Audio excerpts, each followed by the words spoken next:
In this segment, we're going to learn to tie the figure eight in a couple of different forms. So the figure eight is a common knot in climbing. We love the figure eight because it's easy to recognize and it's a strong, secure knot.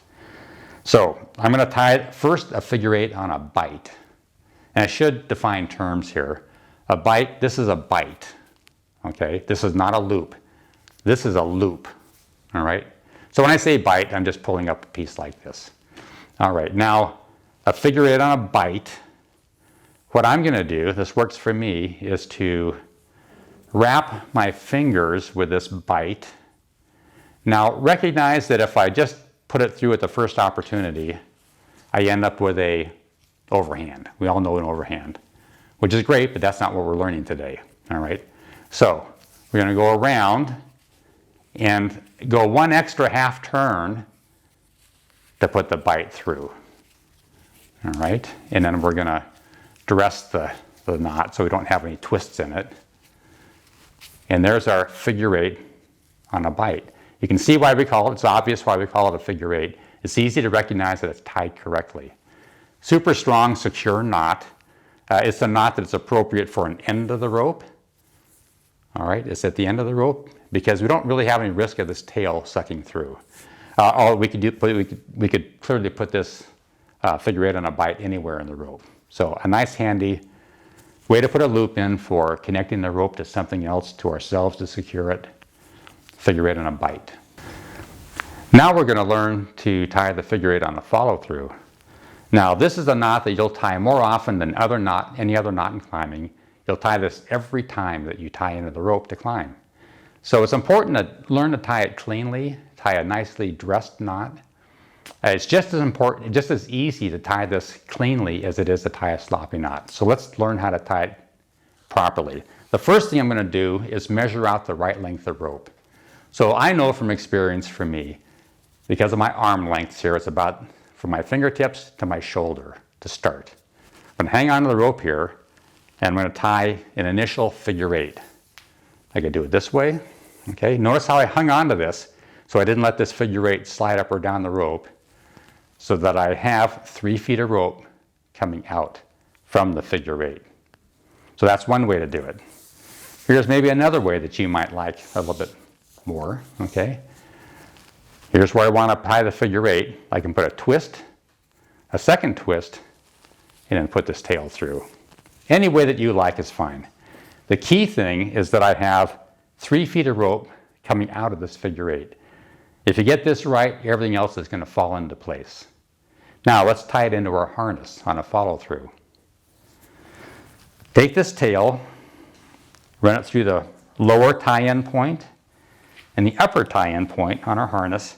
Our harnesses all have a lot of extra material here at the tie-in points to tolerate all this extra wear and tear it gets from putting that rope in and out of our harness all the time, every time we tie in. All right, so there's my figure eight and my tail. Now I'm going to follow this figure eight through with this tail. This is the partner strand. I'm not going to stick it through this big hole right here. Okay, I really want to keep this strand on the outside of this knot as I follow through.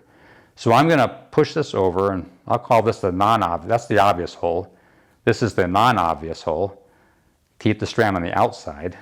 Put it through. I'm going to pull this pretty close to my harness, okay, because I want the end loop to be about the same size as my belay loop.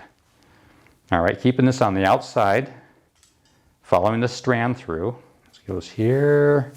Don't pull it tight, just leave it loose, a little bit loose. Follow that strand all the way around and finally through that big hole to finish this off, okay? That outside strand that I left loose, make sure it's flipped away from here and it's on top of this knot, all right? Now, I'm going to tighten this up. A couple different ways to do it. I'm going to use what's called 4-way tightening. I'm going to tighten all 4 combinations of strands.